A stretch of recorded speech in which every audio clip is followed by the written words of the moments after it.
missed the opportunity to scan it now, we will bring that code back up at the end and you can scan it at the end. This code is also going to be in the recording, so you can always go back and look at the recording. Nate, you want to go ahead and bring up our slides and we can do a quick introduction of ourselves and then we can go around and introduce Absolutely. We've got a few more people than we had before, which is great, but a quick round of introductions I think would still serve us. Bear with me just a second here, Mallory. I've got my presentation on. I just need to share a screen.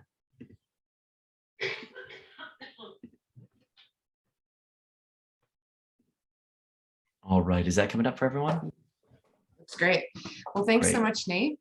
So my name is Mallory Krieger. I am the National Program Director with Oats, also known as the Organic Agronomy Training Service. And I'm joined today by Nate Powell-Palm, and I'll let Nate introduce himself in a second. And then we'll take a few seconds and go around and see who all's in the room.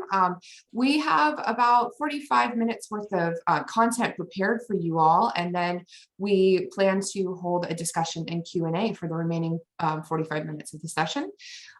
We are going to share with you a bit about oats, what we do, why we do it, and then we're also going to take a bit of a dive into organic fertility management for field crop operations.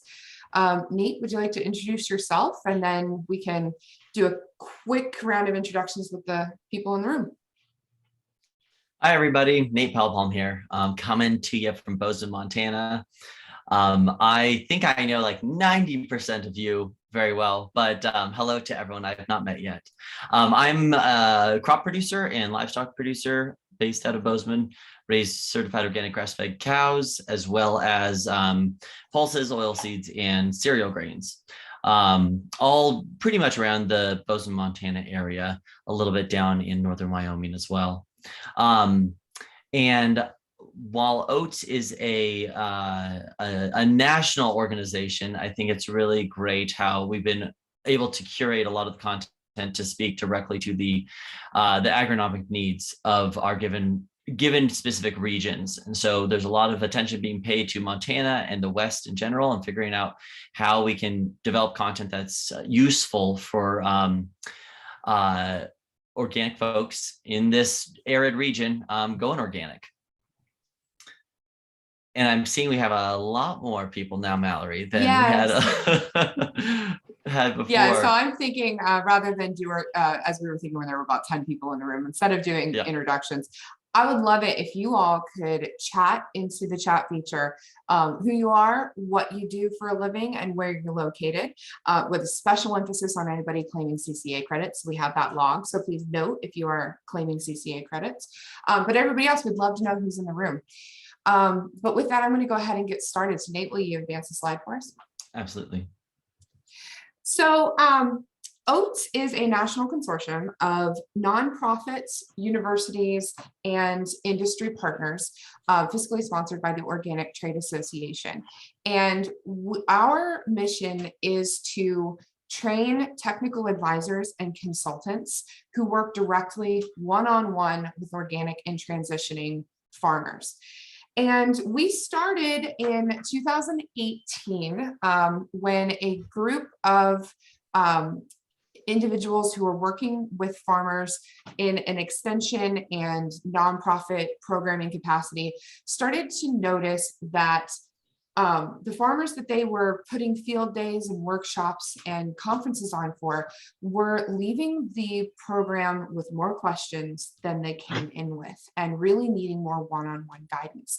And a great example of this is my friend Steve Buxton. Steve's here on the screen. He's a Central Illinois farmer. I'm located in Central Illinois myself. And prior to being the National Program Director at Oats, I worked for a small nonprofit that did training for organic and sustainable farmers. And that is where I met Steve. Steve was a successful organic grain farmer who, when he first set out, farming's a second career for him, he found that he needed a lot of help, and that help just wasn't really available. And so through sheer brute force of his own curiosity, he figured out how to farm organically at scale very successfully, and started to provide consulting and advisory services to other farmers in the area, creating a network of farmers and advisors in central Illinois that were working with each other. And they found that to be really, really helpful. And so stories like Steve's were some of the inspiration that happened among the many members of the Oats Consortium independently when we all came together and said, we need to do something to really help kickstart something like what Steve has done. Advance the slide, please. And so we took a really deep look at the state of technical support for organic farmers. And what we found is that many field crop farmers at scale who go organic are coming from a long background as conventional farmers. And as conventional farmers, they were used to having really great access to extension services, to advice from seed sales reps and fertilizer reps and their chemical dealers and the agronomists that were associated with those companies and crop consultants and independent CCAs who were all there able to help conventional farmers navigate the challenges of farming, help them with their chemical programs, help them select seed varieties, scouting crops, troubleshooting, etc. But once those farmers transitioned to organic, there was, depending on the state, this is state by state difference, almost no extension available to them. There were some seed sales, but still kind of a nascent industry, not with a large contingent of advisors. There are few input dealers in organics, so there's much less support coming from there. Almost no CCAs or agronomists really focus on organics. And so the bulk of the technical support for organic farmers is coming from kind of group activities like field days, workshops, conferences, and most importantly, from other farmers. Next slide, please. And so, as organic farmers or conventional farmers are looking at going organic, there are a number of barriers to transition that they encounter, two of which are access to information and a support network. And both of those would be met much more robustly by excellent access to technical support. Next slide, please. And so we founded Oats, and we are developing a training program that is a key part of the pipeline for farmers who are curious to certified organic. And so next slide, please. And so we are developing training programming that takes a holistic approach that promotes organic literacy among potential or would-be one-on-one technical support professionals for organic farmers. What we mean by a holistic approach is that organic farming, as almost everybody or every single person in this room knows, is a very place-based, context-specific way of farming. Not just farm to farm, but even field to field can differ along a number of variables, a number of axes. And so as organic farmers are making decisions on their farm about varieties of seed and of species of crop, how their rotations would be set up, fertility management strategies, weed management strategies. This is all informed by weather patterns, soil type, disease pressures, weed pressures, markets, their profitability needs, what other neighbors are growing and how that will affect their crop rotation. It's very, very place specific. And so balancing all of those variables is a very important way of looking at farming that technical advisors need to have when they're working in organics. And so our course that we're building and our training program that we're building doesn't focus just on the agronomics of growing organic crops, but it also includes information on profitability, certification and record keeping, national organic program regulations, a whole host of different aspects that any advisor really needs to have an appreciation for when they're working with an organic client. Next slide, please. And we've been quite successful in our pilot trainings in 2019 and in a training that we ran with Anheuser-Busch agronomists in 2020 in partnership with CCOF. Excuse me. This holistic approach to training has proven to be very successful in helping to move potential consultants from skeptical to advocates for organic agriculture. At the Anheuser-Busch training we did in March 2020, we worked with staff agronomists who came into it a little skeptical of organics, not really sure, whether it was something that they felt comfortable with. And after they left the program, we had moved them from being kind of more skeptical to being advocates and really seeing the benefits that organic agriculture can bring to the farmers that they're working with. Next slide, please.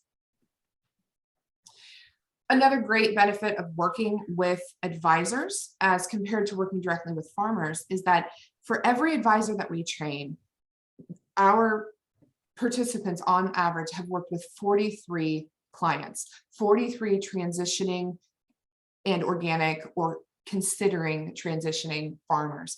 So for all 140 professionals that we have trained so far, they have worked with 6,020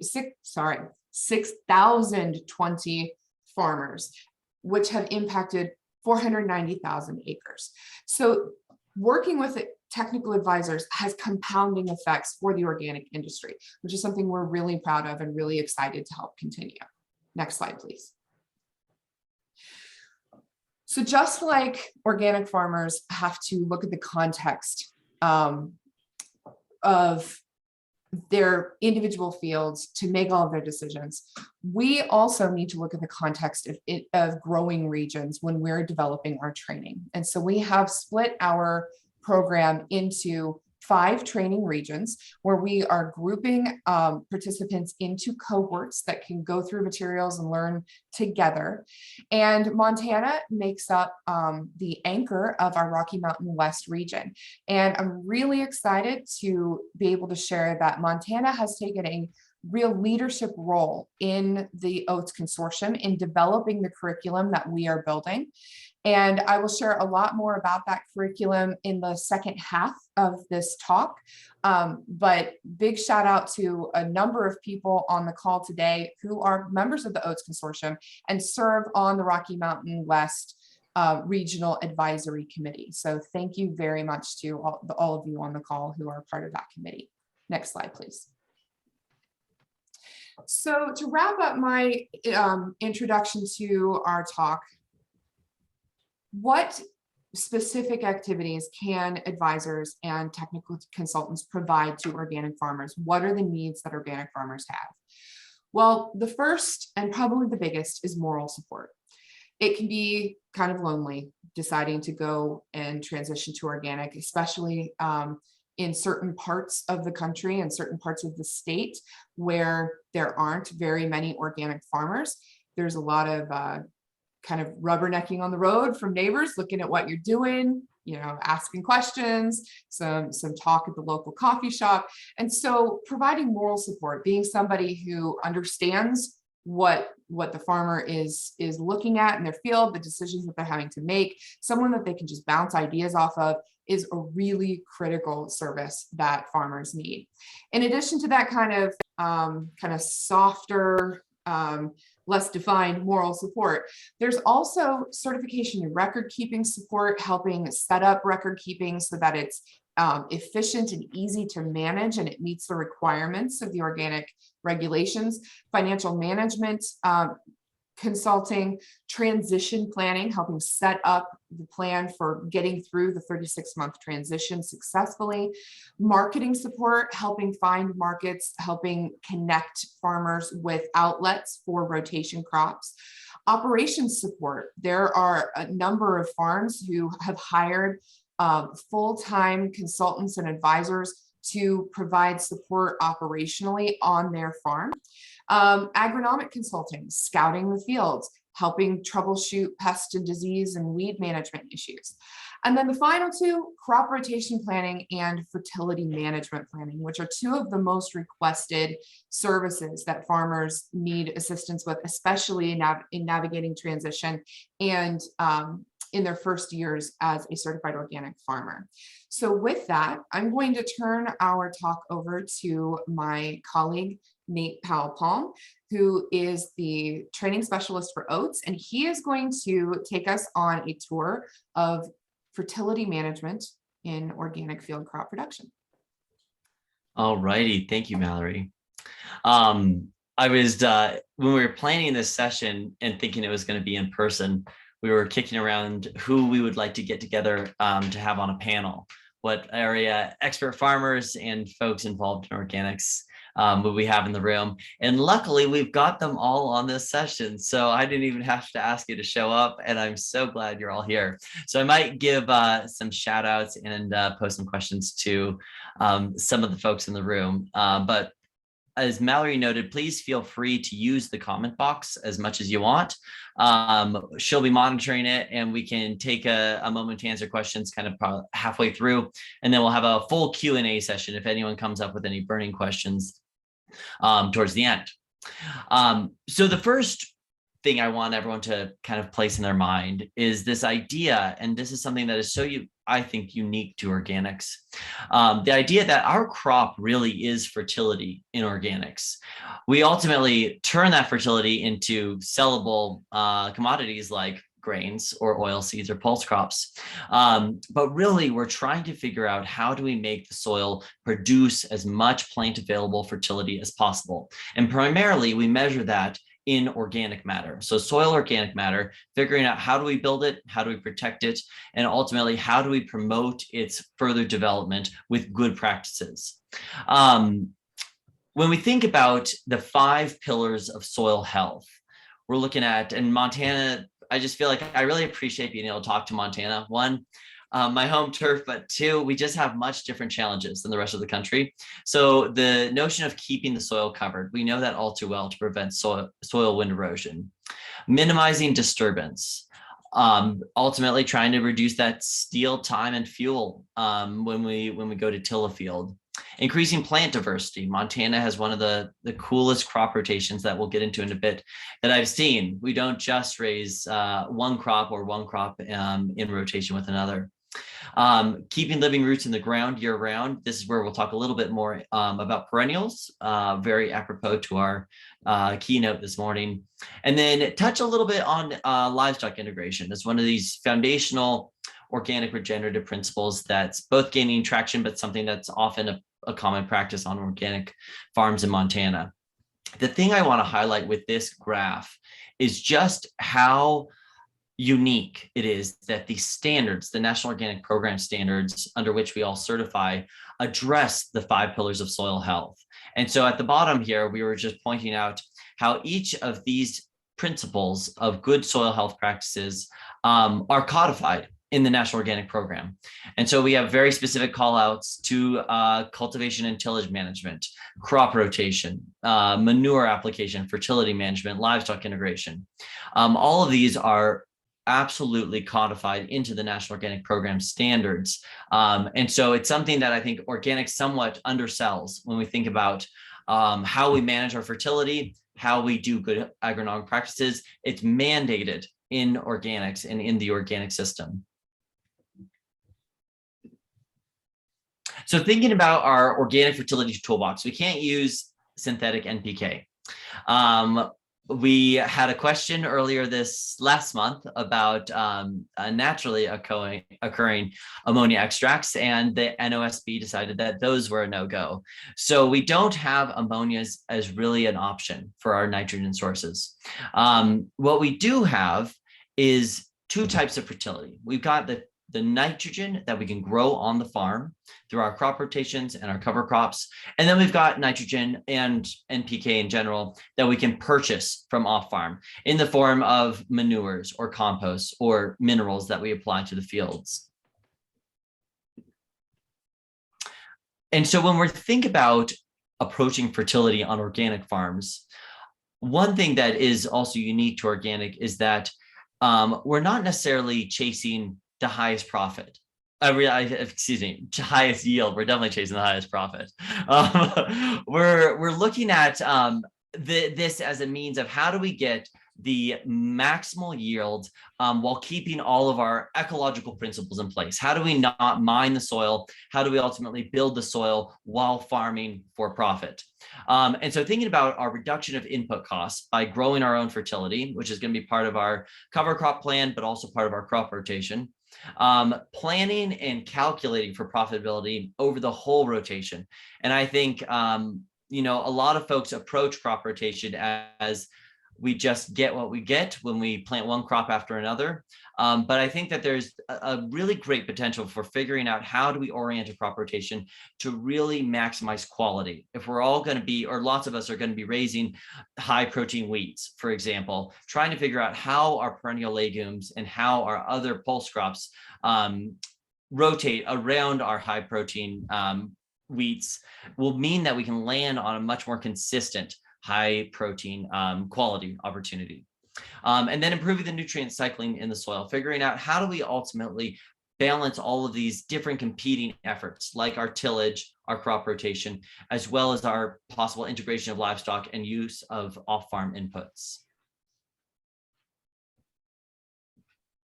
So crop rotation, as we built out this course, we really came back time and time to crop rotation as the source of almost as the biggest hammer in our toolbox, as both a pest and disease mitigation effort, weed mitigation effort, and then ultimately the biggest source of building nitrogen in our soils and ultimately building our soil organic matter. So I wanted to throw up alfalfa on here.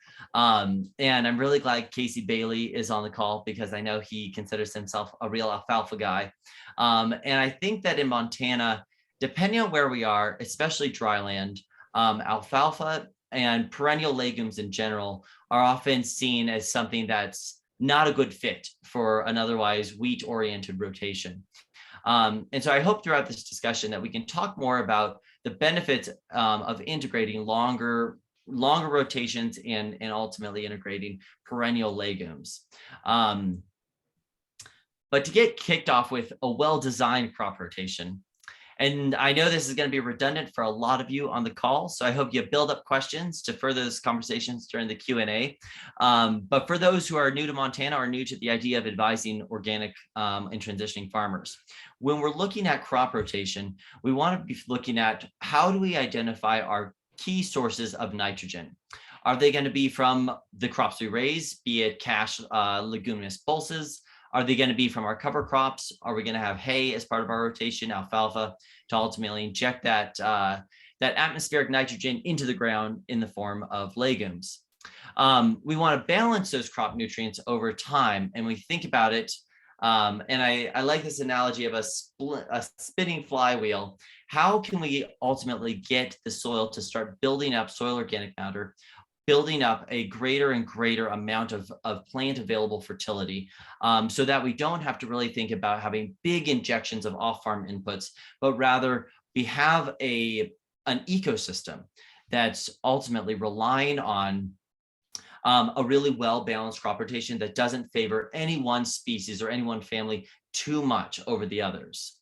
Balancing our heavier feeders with our lighter feeders, things like really looking at our high protein spring wheat as being the thing that needs the most feeding, the most love in this rotation when it comes to nitrogen availability, and ultimately looking at our other cereals that are nitrogen feeders, say our barley or our oats, as lighter feeders, more scavenger feeders, crops that could ultimately come after our wheat, given what our nitrogen credits could be. There's been several studies that look at phenotypic diversity in crop rotations.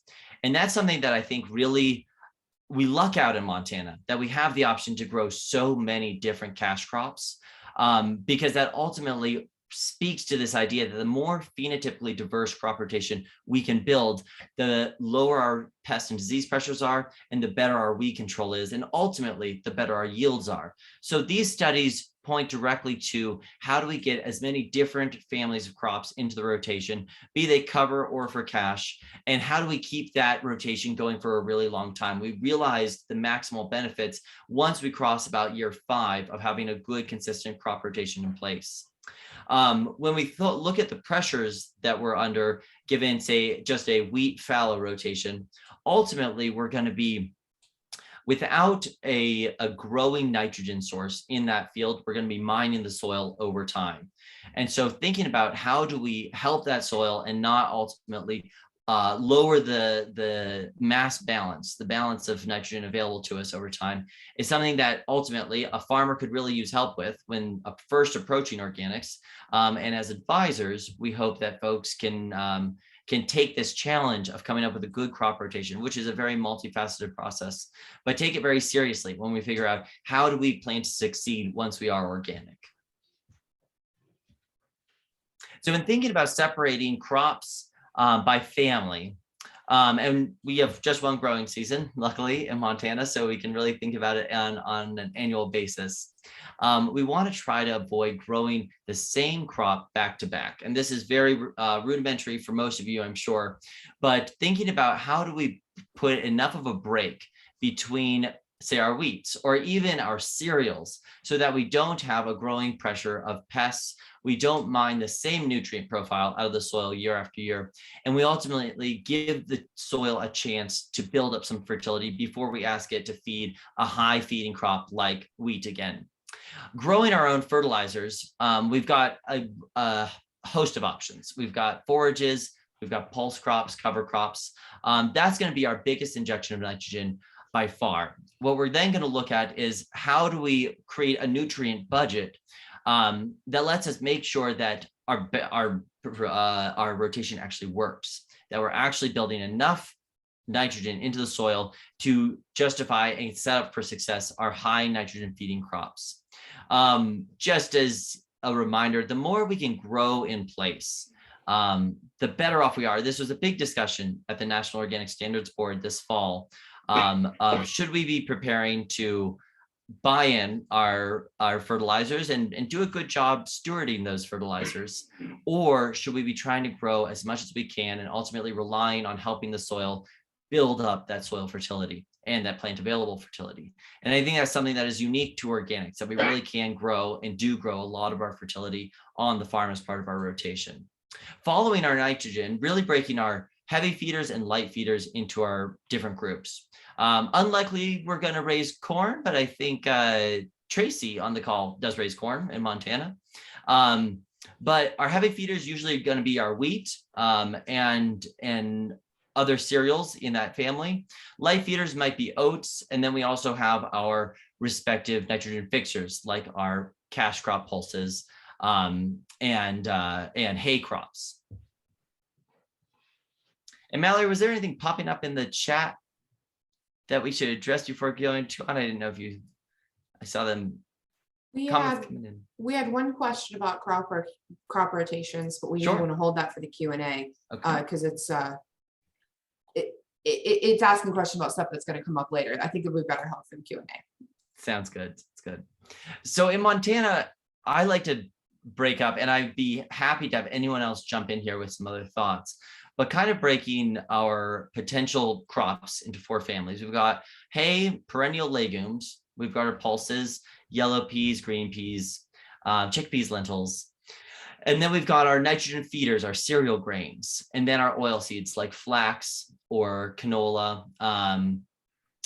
And when we're looking at how do we go about lining these up to be a successful rotation, I like to think about either the credit or debit any one crop is going to be providing to the soil. So if we're thinking about trying to really land a high protein spring wheat crop or even winter wheat crop, planting that after our biggest nitrogen credit, which could come from a crop like alfalfa, is going to mean that that wheat is positioned to be maximally fed. The most nitrogen possible is going to be available at that point in the rotation. But ultimately looking at how long do we want our rotation to be? If we have alfalfa in the rotation, that's usually going to be 2 to 5 years. If we've got only an annual rotation, figuring out how do we put a couple of years between our families. And so growing things like my rotation often consists of oil seeds. Say I grow a lot of flax and then yellow peas and durum wheat. And putting those, I get a little bit of a space, say 2 or 3 years between durum wheat if I don't have hay in the rotation, but quite a few more years if I do have hay in the rotation, and it's going to be ultimately the key to feeding my quality of the wheat. But otherwise, when we look at crop rotation, the other thing that we have to consider are markets. And so figuring out, do we raise our leguminous annuals as cash crops or cover crops? This is something that I think is unique to Montana. We have a lot of markets for pulse crops that just don't exist a lot of other places. And so when we're thinking about how do we get enough nitrogen to have a good stand of high protein wheat, we've got options. And so we don't necessarily have to just do hay and wheat. We can do all of these other crops as cash crops or cover crops, green manure plow downs. Oil seeds just add one more piece to that respective break in the pest and weed and disease life cycles on a given farm. When we're looking at how to prevent a buildup of disease pressure for our pulses or our wheats, ultimately having an oil seed in there will just provide a little bit more space and make it so that we don't put too much pressure on any one family in a rotation. So growing fertility with, we have a quick question. Sure. Do you grow alfalfa for cash or for cows? Does it matter? Really good question. Could I ask, who is that from? Jeff Shazinski, I think. Okay. So I grow it for both, but mostly I feed it out. And so I use all the hay I grow on the whole, and I buy in hay as well. And so I think that there's always a benefit to looking at alfalfa as if you can have cows on the farm, we're kind of meeting those two pillars of the principles of soil health. We're able to keep living roots in the ground year round, and we're ultimately able to integrate livestock. I know anyone who grew alfalfa this year is just the most popular person in town because of the drought. And so I think when we look at ultimately, if we're not going to integrate livestock, developing relationships with cow raising customers as farmers is one really good way to justify raising alfalfa in the rotation. I know because much of Montana isn't very close to dairies, we don't necessarily have access to premium markets, but I think there's growing interest in dryland Montana alfalfa and really strong market potential out there, not just in really heavy drought years, but kind of year round. A key piece with that, I think, is looking at infrastructure. When we're considering what type of baler, if we have and can do large squares, we're able to ship it better. It's more economical to ship. And so when hunting up markets and thinking about market potential, I think there's a lot of key market questions to ask before diving into alfalfa. But if you have cows, it's kind of a no-brainer. All right. Thanks for the question, Jeff. When we think about, and I put, we have the picture of wheat here just because this is ultimately why we're growing cash crop or cover crops, is to get really good quality cash crops when we fed the soil right.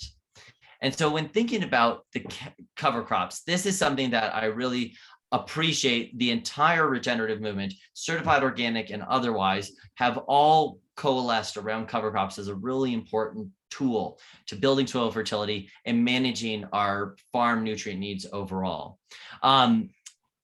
Cover crops for me are this opportunity to have maximum flexibility in our otherwise kind of rigid crop rotation. So when I'm thinking about when I need to get a crop in, if I have 3 cash crops, say durum, peas, and flax, not a lot of give when I have to get them into the ground. I have to get them in pretty early. They have to be getting up all of that moisture as much as possible, and they have to make it all the way to maturation to produce grain.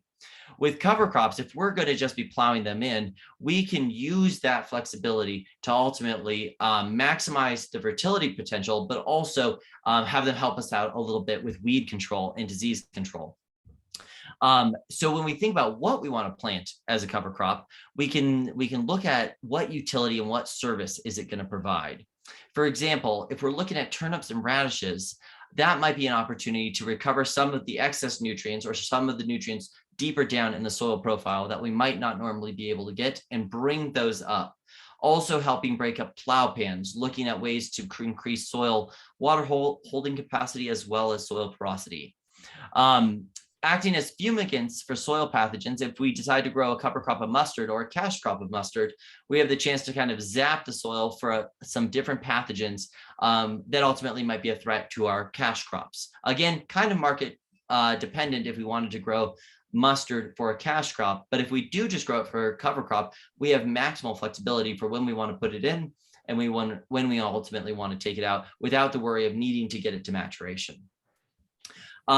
If we're looking at something that we could harvest, and this is all very water dependent, again, a reason I so appreciate programming specific to Montana. If we're going to try to double crop something where, say, we take out an alfalfa crop and then put in a cover crop or something else to help mellow the soil, we do have a little bit of flexibility. If the rains are good, wouldn't have worked this year, but if the rains are good, we have some flexibility as to how late we can plant in the season, still see some benefits, and still maximize that fertility while minimizing our other competing variables like conserving water in the soil. We have some options for tillage and labor savings if we pick cover crops that can self-terminate via freezes, or they just ultimately drought out at the right time. If we're going to plant them so that they don't survive, but they do serve their purpose, trying to build soil fertility, that's again just speaking to that flexibility that we might see. With tillage, we want to be careful to till as little as possible to get that maximal benefit. How do we plant this cover crop, have it fix the nitrogen or serve the soil mellowing purpose that we're looking for, and not require us to do a ton of tillage in order to terminate it. Light, easy terminating cover crops are, in my opinion, the best. When we think of grasses as cover crops, which isn't as common in Montana just because wheat and other cereals are our primary cash crops, we can also think of them, though, as a good opportunity to put carbon in the ground, tie up some nitrogen if we're looking at a longer rotation, and hold it so that we don't lose it. This is something that I really think about when we're looking at the transition period in organics. We have always when we're coming from a conventional farming situation, we always have some amount of banked nutrients that we're going to be working with. And I think of it as our job during transition and advisors to farmers as well as farmers to try to hold on to that NPK that we had from conventional and carry it through the transition so that we can maximally use it when we have a certified organic crop to sell. And so with grasses, we have the chance to bind up some of those nutrients, not have them leach out, not have them lost over the transition period, but rather released when we then go and terminate and ultimately start to decompose those grasses. Maximize the fertility benefit when we till them down, ultimately causing them to decompose, and trying to keep that carbon to nitrogen ratio as low as possible. Depending on where we're at, we could plant grass covers in the fall, makes it so that we have a good assurance that they're going to come up in the spring, be it triticale or other forage grasses, or it could just be a plowed out mix of different grasses, usually combined with some legume. But this is a really key way to get a lot of ground cover, a lot of carbon in the system to help surcharge that or supercharge that soil nutrient cycling processes. When we terminate with tillage in the spring, we just want to be careful about losing our water and not having that cover crop ultimately negate our water budgets that we're working on to make sure we have enough water to plant the cash crops when we want to. So thinking about our other categories of cover crops, we of course have our legumes. And I think about our legume cover crops as just the neatest tool we have in this box. We can be talking about perennials or annuals. We can be looking at different seeding windows. We can ultimately be identifying what is the easiest way to inject a little bit of nitrogen into the system at every turn. And so that could be things like companion planting when we plant clover with our cereals. It can be ultimately establishing a hay field or having a quick season of peas for green manure plowdown. All of these are really simple and really strategic ways to get nitrogen into the soil without needing to spend a bunch of money buying in inputs. When we think about annual legumes, we don't really look at those to make lasting contributions to soil organic matter. They don't produce a lot of carbon, and they're a pretty short cycle. So they're going to give us that injection of nitrogen, say a green manure plowdown of yellow peas. We're going to get that injection of nitrogen, but they don't leave a lot of residue after that. So we want to be thinking about, if we're just doing a cover crop, can we pair those with a more stemmy cellulosic crop like, say, triticale or something else that we could plow down and build that carbon while we're getting that injection of nitrogen, ultimately helping slow the cycling down to build soil organic matter rather than just having it wash through the soil. Timing and planting is going to be very species dependent, also very place dependent, which is, again, something we need to be considering when we're working with cover crops. How do we make it so that we're maximizing our cash crop opportunities while fitting these cover crops into a neat rotation? Termination, depending on what we're doing, is possible to do in the spring, but given water limitations, it might be something we more do in the late summer or early fall, so that we can bank some of that winter moisture to go into the spring. Alfalfa terminated, and this is more Midwest, but depending on where you are, alfalfa termination is a tricky beast to tackle. You want to make sure that you're able to terminate it so it doesn't plague you as a weed when you go back to your annual crops. But you also want to be really cognizant of how do you terminate it in a way that's going to be exposing your soil to the least amount of potential erosion. We do have really deep tap roots when we're working with alfalfa, so we do want to consider that it's got some real longevity when it comes to bouncing back. One of many times that I hope to tap Casey Bailey. Casey, could you tell us real quick how you go about terminating alfalfa, if you're still on the call? See if he's still there. Yeah. Get you while you're in the tractor. All right. Yeah, I'm getting two things done at once here. This is great, Nate. I'm actually digging a trench for a new water line, and I'm fascinated with all the deep alfalfa roots that are going down 5 feet to where our water line is going to be right now. Our termination for alfalfa is taken many different routes. I think moisture is the big player that accompanies the removal of alfalfa, meaning that once we hay it for 3 or 4 years, the ground actually gets fairly hard. And so we really have to wait for moisture in order to get deep enough underneath that first time to get the soil prepped, so then we can come in gently. I guess if you have moisture in the profile, it almost feels like a gentle tillage event rather than one that is breaking shanks and being very abrasive to the soil structure.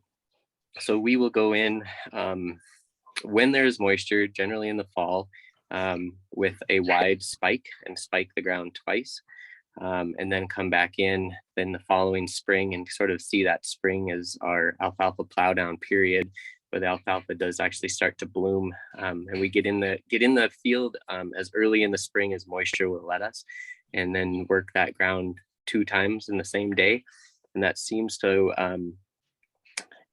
take care of any volunteer weeds. And where we do it twice, we're ahead of any volunteer alfalfa that comes. So then we can come in with a duckfoot chisel plow with 16-inch sweeps later in the summer when we have a little bit of regrowth of alfalfa and any volunteer weeds that come in.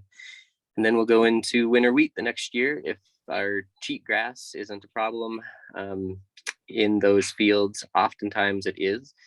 So then we just have to make that hard decision on if we can get a stand of cheatgrass that fall, get it killed, and then get a nice crop of winter wheat growing, which is preferable to spring wheat, mainly because that winter wheat has the ability to put a lot more organic matter back in the ground after we've done an aggressive tillage job terminating the alfalfa. Super. Thank you. That was great. I think these are the questions that all farmers are going to need to be asking themselves. You know, what's the plan for being able to use these tools effectively and not have them get away from us? So real quick, Casey, how do you think about alfalfa do you have a lot of alfalfa in your winter wheat that following year? Less than you would think. The winter wheat has a jump on the alfalfa. It's got all winter, and we get these warm periods. We have Chinooks in central Montana. So the wheat does grow through the year, and being planted, it pops out of the spring is really aggressive. So that alfalfa is there, but you see a little bit, but you don't notice it till after harvest, which is kind of fun. So I will have alfalfa seed pods in our winter wheat seed, but when we catch a rain after or during the summer, or that wheat crop has been removed, then the alfalfa really does come back. And so you have a lot of alfalfa going into that fall that you'll actually deal with in your next spring crop. All right. Thank you. Thanks for letting us bother you while you're on the tractor. That was great. So when we think about maximizing nitrogen availability from our legumes, it's all about timing. Looking at the first 50% of nitrogen is going to be released within a month of termination. We've also got the next 12 months to count on the fairly consistent release of that nitrogen, that other 50%. So we don't get all of the nitrogen credit at once. So when we think about our nitrogen budgets, looking at how do we go about timing, building up our nitrogen through successive leguminous crops, cash crops, cover crops, or hay, and then ultimately position ourselves to have enough nitrogen to really meet the needs of that nitrogen feeder, say our winter wheat or our spring wheat. This is something that can often be calculated. Frankly, we can take our base soil nitrogen profile when we send in for soil tests, figure out how many rounds of successful maturing leguminous crops do we need in order to build up that nitrogen credit. Before we plant our wheat, we can take a test and see where we landed, and be in as good a position on the whole as you know, an otherwise curated NPK deposit. The only difference will be how do we manage moisture in conjunction with that nitrogen release. So getting the most fertility from our cover crops, we want to match the nitrogen output from our covers to the needs of the cash crop. We don't want to just waste the potential of those leguminous crops when we're ultimately trying to figure out how much do we need to make good cash crops. So experimenting with the multi-species mixes is going to give us a chance to see, is there any one combo that just works really well with our given soils? I often find that for ease, you know, single species cover crops do a great job. So we don't need to get too complicated, but I do want to figure out what's gonna make the use of cover crops. And this is speaking both as an advisor to farmers, but as well as a farmer, what makes the idea of cover crops simple? How do I get it into the system? How do I get it under control? And how do I ultimately realize the most benefit with the least amount of work when considering cover crops? So we don't want to get too complicated. When we think about perennials in our rotations, though, really giving credit for how good they are for soil health, resting that soil, getting deep tap roots into that soil, just works a really great number on that soil. It gives us a chance to reduce our soil disturbance, also break our pest, weed, and disease cycles. And primarily, I'd be thinking about sandpoint and alfalfa in in Montana, but there's a bunch of other even annual hay mixes that can get us started if we're worried about getting into hay on the perennial side. Figuring out how we can incorporate some forage into our rotations will also give us more flexibility than just sticking with annuals. And so when we think about growing profitability with cover crops, we've got leguminous crops that can also be cash crops. So we could have yellow peas both for cash crop or a plow down. But there's growing awareness of the potential to graze our cover crops. So if we're able to go in and swath them down when they're at peak biomass, and partner with someone who has cows or use our cows to go and clean them up, that's just an awesome opportunity to get an injection of fertilizer from the cows into the soil, get that root nitrogen credit from the cover crops, but then also realize a bit of revenue if we're renting that out as pasture. Cover crops mature and time often really well as a good companion to native range grazing. And so when we're looking at ways to help neighbors out, ultimately develop that relationship, grazing cover crops can be a key tool towards that end. So adding fertility with allowable inputs. We do have allowed fertility options in organics. And we just want to figure out, how do we maximize the fertility we can grow? How do we retain as much of the good nutrients and micronutrients as we can on the soil? And then how do we buy in what else is needed to make a really good, robust, balanced soil? So when we think about adding fertility, the one thing I want us to really be having as the takeaway is that inputs in organic are the easiest way for an organic or a transitioning farmer to lose their certification or have to restart the transition. And so when we have the option to buy in inputs, we really want to make sure that they are not going to endanger our certified organic status.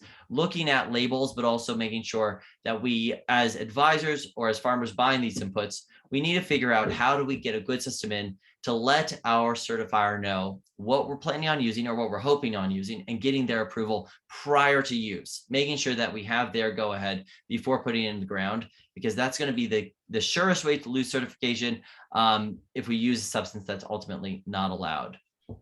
So we have a few options. We can use micronutrients. There are some soil pH adjusters, but all of these are more acute remedies to problems that can often be fixed in a longer sense through crop rotation. And be wary of that snake oil. I don't see a lot of snake oil just because we don't use a lot of fertility products in dryland farming in Montana. But the things that I think we should always be looking at whenever considering recommending a product to an organic farmer or using it is, we should get good data on it. If someone's saying the product works, ask for that data and ask for it to be confirmed by a third party, not just a trial that was conducted by the salesperson. We want something more robust than just side-by-side and one-off comparisons. They really don't count, but we also want a real analysis of return on investment. Are we going to see a measurable increase in yield or some other factor of soil health that we're aiming to improve in a way that's measurable, that we can actually say that we've invested this many dollars in an acre to get this outcome? I think that as organic grows, there's more and more folks interested in getting a slice of that organic pie, and nothing wrong with that. But we want to make sure that we keep an eye out for good products and make sure we watch out for products that might not be all they're cracked up to be. So adding fertility with animal manure, there's not a whole lot of feedlots to be sourcing manure from, but there are some dairies left in the state. The most common animal manure that we would probably see added is chicken pellets, just because it's more transportable and has a higher concentration of useful plant available nutrients. Ultimately, when we're looking at adding fertility, though, we want to be trying to grow as much of that nitrogen as possible and maybe supplement with a little purchased manure if we need just a bump to get us to that point where we know we can get quality, our quality where we want it to be. A reminder for the NOP regulations, it's fairly easy in Montana because we don't typically have any crops that are going to be harvested more or sooner than 90 days after seeding. But we want to make sure that we look at if we have any crops that are going to be touching the ground, say you're a vegetable producer and you have melons, for example, that crop coming in contact with the soil, the manure, if it's going to be applied, needs to be applied 120 days before harvest. With most grain crops that don't, the edible portion doesn't touch the soil. We just need to make sure that manure goes on 90 days before harvest. And so we have the luck of not having a lot of water runoff problems with manure applications in Montana. We do want to make sure that we're spreading manure and managing manure in a judicious manner, though. We can lead to soil problems when we overdo it on manure. So when we're thinking about spreading or buying in manure, make sure we also do a good calculation on how much do we really need and how do we apply it in a way that is going to be taken up as fast as possible and not given the chance to leave the system, leach off, or otherwise volatilize. I really like to get a test on any animal manures I buy in. And I would recommend it to everybody to actually understand what are we getting from this manure. Understanding what type of manure is going to have a key impact on how quickly it's released. Some manures and the form that they come in, be they just fresh slurry from, say, a manure dairy lagoon or dried pelletized chicken manure, those are going to have very different release times. And so when we think about our nitrogen credits, we want to be really considering the sources of manure and what the form they're in when we apply them. Applying manure on living crops is going to maximize that uptake. If the plant is already cycling, ready to take up nutrients, we're going to have a really good chance of not losing any of those crops if we put it right onto the living crop. And compost. I think compost is one of those things that's super, super fun and just this incredible point of growing science for how do we economically produce compost in organics, given our existing feedstocks, and how do we do it in a way that ultimately has an impact on overall farm fertility. When we think about compost, one benefit is that if it's composted according to the NOP regulations, you can actually apply it anywhere within that window. The window that precludes you from applying within 90 days of harvest for raw animal manure does not apply to compost. So when we're thinking about the research and data that we would want to make sure we have in place before buying in compost, making sure we're testing the compost if we're going to be bringing it in, or making sure that we figure out how to set up our own compost system. I know some folks on this call have been working with compost, making compost. During the Q&A, we can have anyone who wants to jump in. I think one issue with compost is often that unless we have some amount of available manure that's handleable, or say slaughter waste, or other high nitrogen raw feeder stock materials, compost can be a little bit tricky in a non-livestock integrated farm, just because our respective feedstocks are going to be pretty high in carbon and not quite as much acute nitrogen. But we can definitely talk about compost more. I'll tell you all I know, but I think there's some good experts on this presentation as well. And with that, I think we can dive into questions. And I will kick it back to Mallory. Yeah, thanks, Nate. If you want to, you can stop screen sharing and then we can kind of see each other's faces a little bit better. All right. So we do have a couple of questions that came in through the chat. I'm going to ask these questions and Nate will answer them. If you have questions, please type them into the chat. We'll use that to help feed a queue of questions. If we run out of questions in the chat, we'll open it up for people to turn on their microphones and use the raise hand feature. And if I see your hand go up, I'll call on you. But I do have a couple in the queue. So this question is from Jeff. Can rotations and cover crops suffice for fertility, or is manure/compost a necessity? Hence, do we need integrated livestock cropping systems in organics? Really good question. I would almost kick it to some other farmers in the room just to not hear myself talk so much. But I'd say to Jeff's question, in Montana, because of the cash crops we raise, if we're raising basically spring wheat or winter wheat as our heaviest nitrogen feeding crops, there is the chance to build up enough nitrogen to ultimately take care of those crops. If we were to raise corn, it would be a lot harder to just raise that corn on crop rotation. We won't necessarily get all of the nitrogen we need just rotating crops, but we can also supplement a little bit with animal manure depending on how often we want to grow wheat. If we're growing wheat, say once every 3 or 4 years in a given farm, then there's plenty of opportunity to build up sufficient nitrogen to support that wheat and make a really good quality product. If we want to grow wheat like every 2 or 3 years on that piece of ground, we're probably going to run into an ever-growing nitrogen deficit. I'll add a little to that, there have been some long-term trials, particularly out of the Rodale Institute in Pennsylvania, that have looked specifically at legume-only systems as compared to livestock integrated and manure-based systems. Now, different, very, very different climate than in Montana. But what they have found is that, yes, you can have a successful and decent yielding organic system with legume-based, like only legume-based nitrogen sources, but that when livestock and or manure is integrated, yield does go up over time. It outperforms the legume-only trial. Next question, also from Jeff.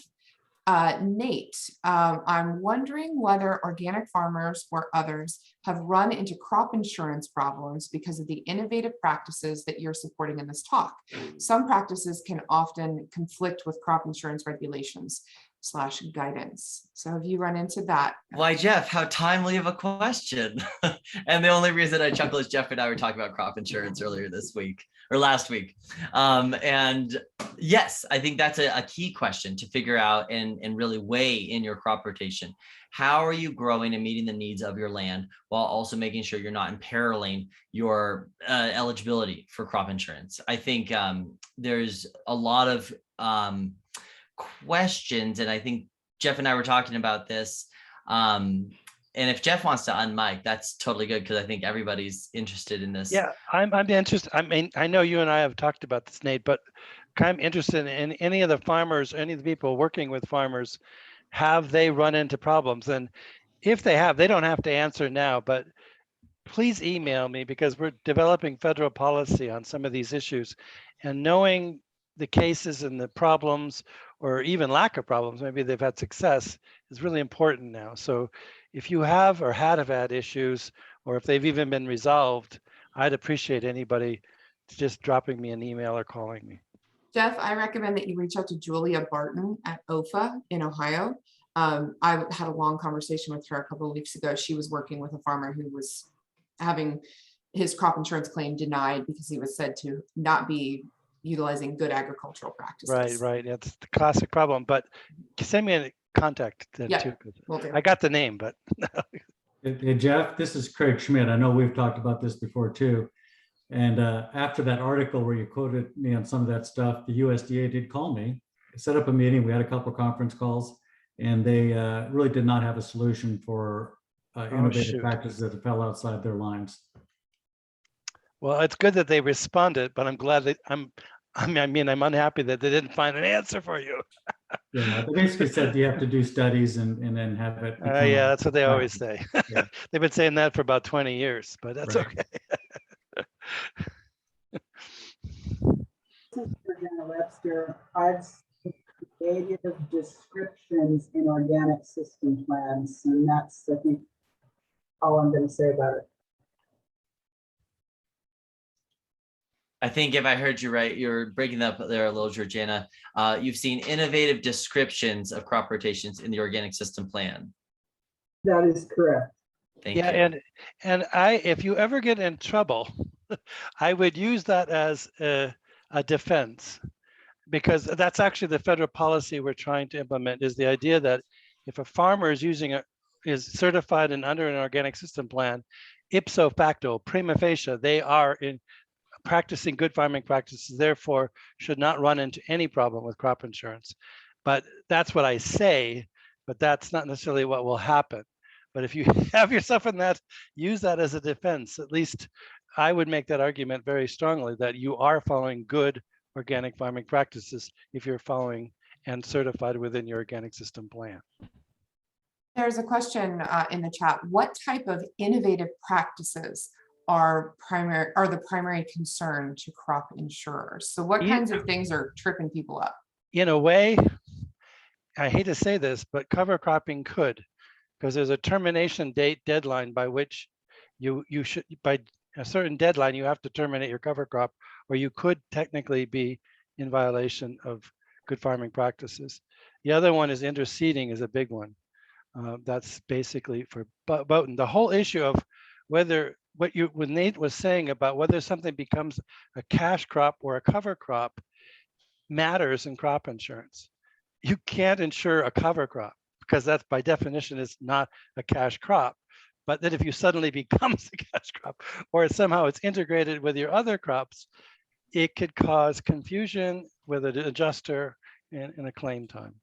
I'm aware of a case where a farmer had I don't remember if it was alfalfa, no, it was a clover. It was a clover crop that he cut for hay and grazed. And then it was a very wet spring. This was in the Midwest, had issues terminating it. And instead of taking prevent plant, tried to interseed his corn into the clover to try to get the crop to make. Didn't work out, filed a claim, and was told that because he had cut the clover for hay and had grazed it, it was no longer a cover crop, it was a cash crop, and that nullified his claim.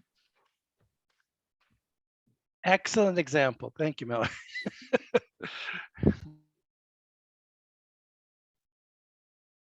Well, we have no more questions in the queue. So if you have a question or a thought, feel free to raise your hand. I do have Go ahead, Craig. You have a question that there's a number of people I've talked to who are doing intercropping, and I'd like to try some, although crop insurance won't really allow me to at this point. But they've been fairly successful at it, and you're talking about doing maybe perennials and things like that, but two different ways. One was 3 crops, durum, chickpeas, and flax. I've been doing it for 6 years, continuous cropping, and it's been working out really well. The other one is alfalfa and wheat, just seeds it every year to alfalfa and wheat, just keeps adding to it and been going on for years and doing well. So just curious, any other examples, or what do you think of those? I would love to tap Casey Bailey again if he's still on, to talk about how he gets his alfalfa established. And he might be tractoring hard right now, but yes. Oh, there. All right. Could you repeat the question for me? Yeah. What are some examples of companion cropping that you do on your farm, or how do you get your alfalfa established with cereals? That was a great question. I think there are 2 answers to that. Alfalfa is a very small seed, as is biennial yellow sweet clover. So they need a firm seed bed, and they can't be seeded too deep. And I'm also seeding barley, peas, and flax, often with alfalfa. So I've done it lots of different ways and had success in all of those ways, but I've sort of retired them, which is I've double seeded the field. So I've come in with a harrow, or I've seeded very shallow with a hoe drill, and then I've come back in a second time to seed the cash crop, barley or pea or flax, whatever it might be. But now I'm just using a disc drill. And what I think I've learned is that preparing the ground is really important. We traditionally would use a chisel plow with a harrow, and that harrow actually, a rod weeder, and that rod weeder packs the ground fairly well, but it wasn't perfect. So I'm using a head of alfalfa, some type of a packer, and the current one is a high-speed tillage unit with a big rubber packer on the back. And then I'll do that and hopefully be ahead of a moisture event, something that will allow that soil to firm up just a little bit. And in doing so, I have a little bit of just a little bit of loose soil on top, and then underneath it's fairly hard fairly quickly. So then I'll come in with a disc drill and I'll seed everything the same depth.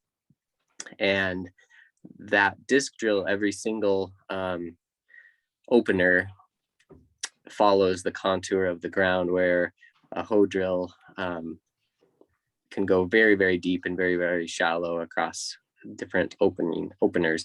So I've been having lots of success with that disc drill, just trying to get that seed firmly in the ground with a little bit of soil on top of it.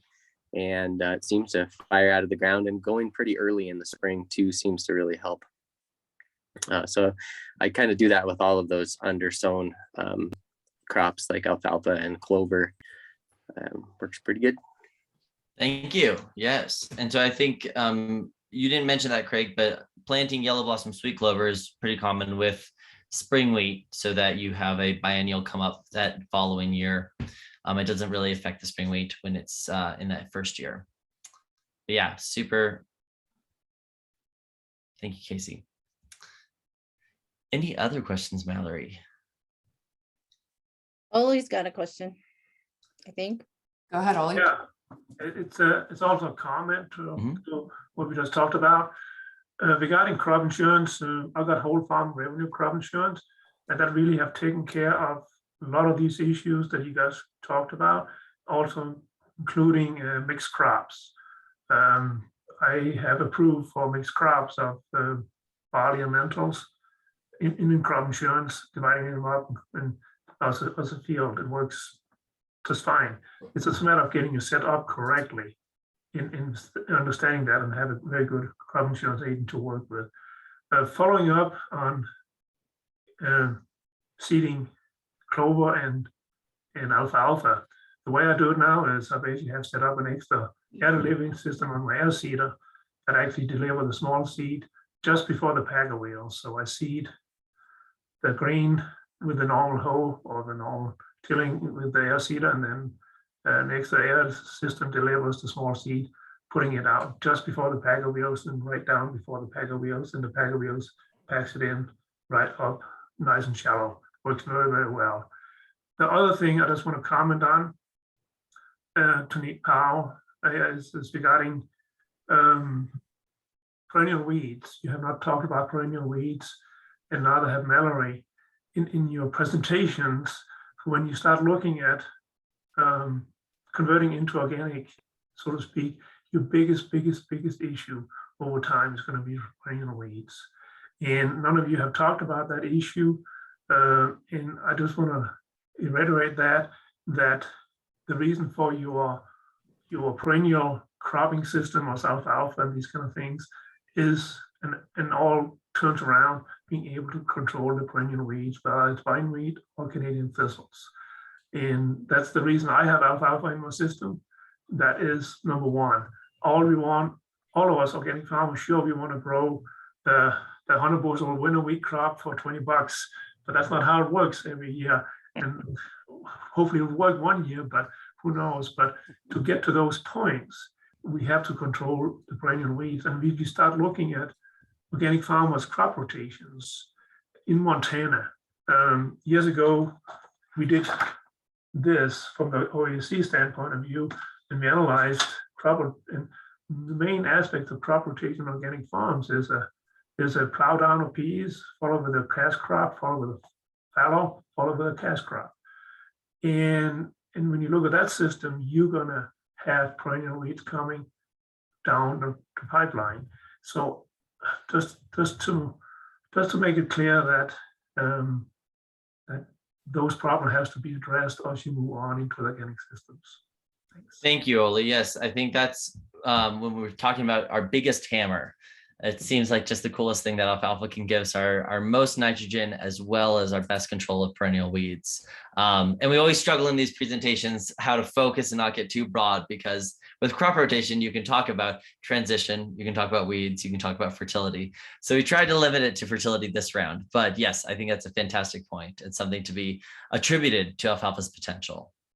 We have two questions in the queue. In the chat from Sasha, how do you manage depth of clover and wheat seed if planting at the same time? Good question. I can't speak to every drill, but on my drill, you have 2 boxes. One is going to be dropping it basically right behind the discs. Well, the discs are going to be sinking the wheat seed to your required depth, and then you're going to have a drop of the clover seed that's going to basically put it right on the soil surface and then push it down with the packer wheels. And so you ultimately have 2 dispensers for the different size seeds. There are some better drills out there that do just a lot of different things. Oli, how do you get your alfalfa planted? I explained it earlier, but it's very similar to yours. I mean, I do the grain first in the same pass, and then the second air system moves the alfalfa seed out and put it just before the packer wheels, similar as yours, just with an air system where you have a box drill system, if I understand it correct. The same principle. Yep. That the small seed gets just before the packer wheels, and it packs them nice and shallow, but still firm. Seems to work very, very well in my system.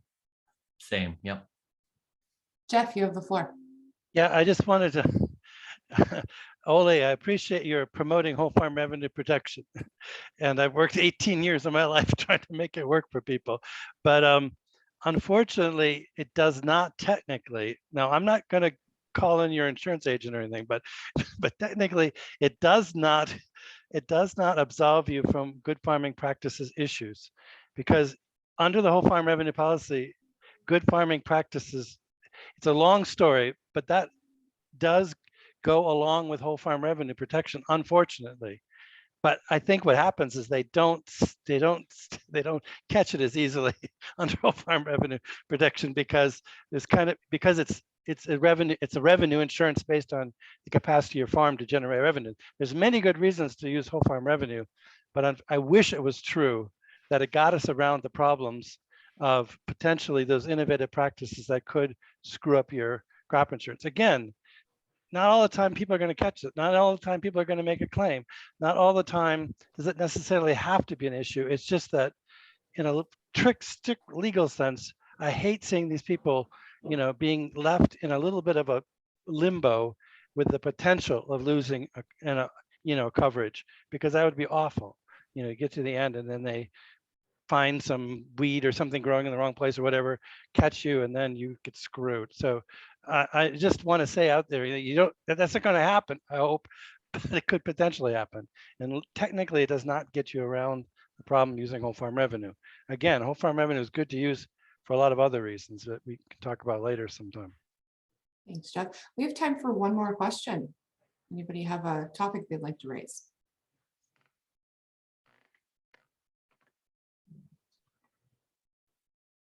Nate, do you have any final thoughts before I move to our closing remarks? I don't think so. Please feel free to give me a shout if there's anything that piqued your interest here, or we can work on any other of these presentations for future MOA events. I think it's a cool opportunity to make very Montana-centric programming and aim to be useful. Thanks, Nate. So just to put a plug for future Oats programming that we have coming up, we are launching in this coming year an online in-person hybrid course called the Organic Field Crop Course from Oats. It brings the best of in-person and distance learning. And so the way this thing is going to be structured is the Montana Rocky Mountain West area we're going to run a cohort in that area. So if you're interested in taking the course, you would register online, and then you would gain access to hours and hours of video-based lessons that feature Nate Powell-Palm as your host. They have been filmed in Montana and Wisconsin, North Dakota, Indiana. We have filming locations across the northern tier of the US, and it covers everything you could hope to touch on with respect to growing organic field crops. The purpose of this course is to help train advisors, but farmers are welcome to join the course as well.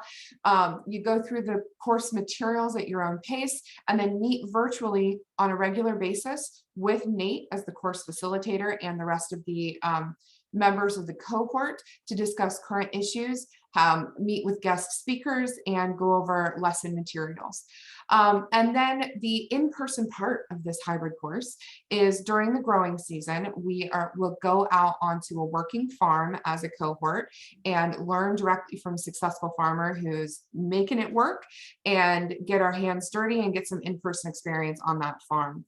After completing the course, Participants will be prepared to provide one-on-one technical assistance to transitional and organic grain and field crop farmers. So the in-person events will be held in the summer of 2022, and the online course materials will launch just ahead of those in-person events. Here's a quick list of the things that are included in this. All of our materials are science-based, research supported, and expert vetted. We work with university researchers and industry professionals and successful farmers to help put together and vet these materials. I also want to put a plug into your ears about the Oats podcast. We launched a podcast this summer called the Dirt on Organic Farming. It's available from Apple Podcasts, Spotify, YouTube, and Google Podcasts, as well as on the Oats website. You can listen directly from our webpage as well. We go through 6 common criticisms of organic agriculture, and we try to give honest and fair answers, because people who have honest questions deserve honest answers. So we interviewed farmers and researchers and policy wonks and put together this podcast, and I hope that you enjoy it.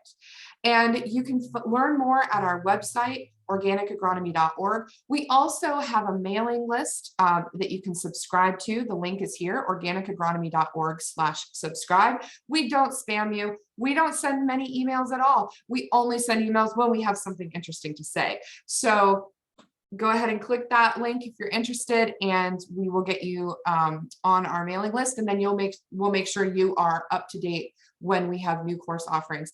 Last thing I want to plug is we do custom trainings. So if you are interested and have a group who needs training in any of the many field crop topics that we touched on today and that we have expertise within our consortium to provide, give us a shout. I've got our email addresses up here.